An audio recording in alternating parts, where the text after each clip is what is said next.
bibili mo to, di ba?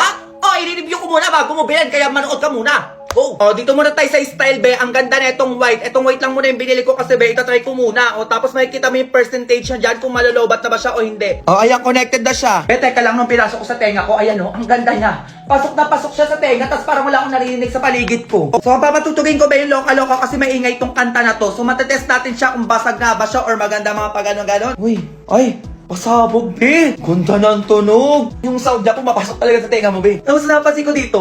Tingnan mo. Kahit gumaganyan-ganyan ka, be, sinasabi ko sa'yo. Di siya natatanggal. Pwede siya sa pang-jogging, sinasabi ko sa'yo. Di ba may maganda? Meron pa isa. O, ito isipin mo, be. Kunwari matutulog ka. O, pag-ganyan-ganyan lang, ha? Walang sensor, hindi malilipat, hindi mapopost. Kasi nga, nakapasok sa tenga, ay, matutulog pa ganon-ganon. Pero ayan o, ang ganda sinasabi ko sa'yo. Tas ang tagal niya pa malobat, be, ayan o, 96% pa din siya kanina ginamit ko na to. Be, isa lang masasabi ko dito, worth it siyang bilhin. Sobrang mura na neto, be, tapos ang ganda pa ng tunog. Okay, kapag ginanyan mo, namatay agad siya, ibig sabihin hindi na nagkukonsume yung battery. Ganon-ganon lang siya, be, sobrang mura na neto. Ito na ang sleep wireless earphone na swak sa kahit saan.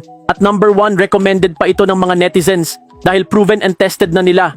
Kaya order na, we are cash on delivery at may 70% off pa. Get yours na!